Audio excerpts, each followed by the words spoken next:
بسم الله الرحمن الرحيم والصلاة والسلام على أشرف المرسلين وعلى آله وصحبه أجمعين ربي اشرح لي صدري ويسر لي أمري واحلل عقدة من لساني يفقه قولي.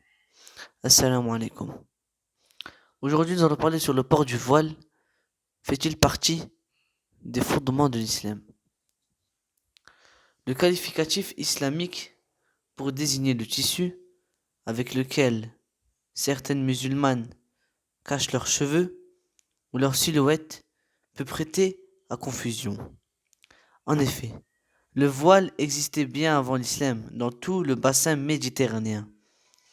Il fut adopté après la fuite de Mohammed sallallahu alayhi wa sallam à Médine en 622, comme vêture dévolue aux musulmanes afin de le différencier des femmes polythéistes et juives qui avaient, semble-t-il, des tenues moins dissimulantes. Quelques versets du Coran sont souvent cités pour appuyer cette pratique, mais le vocabulaire utilisé diffère et n'est pas toujours clair. La première citation coranique sur le sujet serait le verset 55 de la sourate 33. Il indique seulement que les femmes du prophète ne pouvaient être vues en tenue domestique que par leurs familles proches.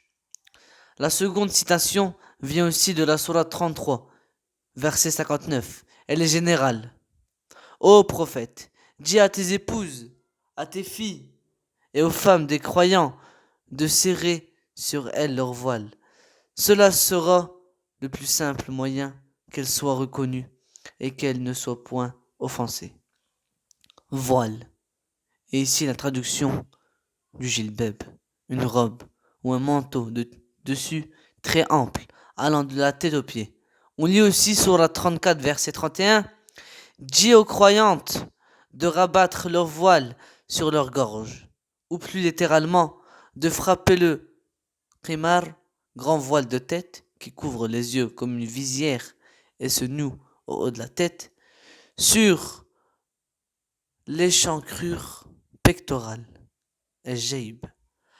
Enfin, Surah 34, versets 59-60, le Coran indique nul grief aux femmes atteintes par la ménopause et n'espérant plus mariage si elles déposent leur voile.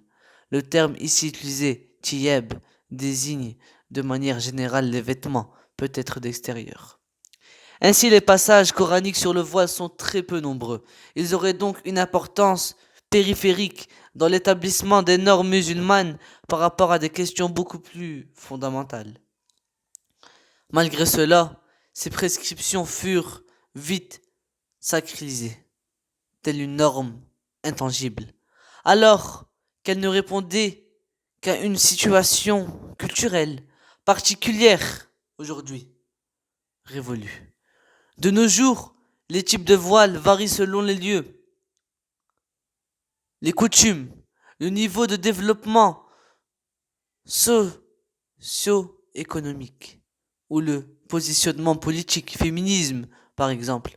Beaucoup de musulmanes ne le portent pas, comme celles issues des communautés alaouites, druzes, ismaéliennes, etc.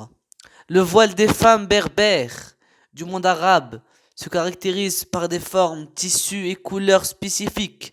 Les jeunes peuvent aussi adopter des pratiques vestimentaires différentes de leurs parents pour affirmer une certaine identité ou juste suivre la mode.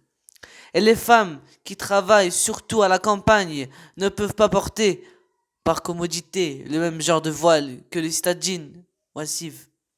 À titre de comparaison, en Turquie, le retour modéré du voile est récent en Iran.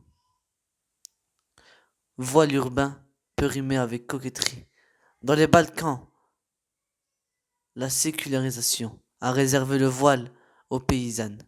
On notera aussi que dans certaines régions, les hommes arborent des types variés de couvre-chefs par atavisme culturel, nécessité climatique.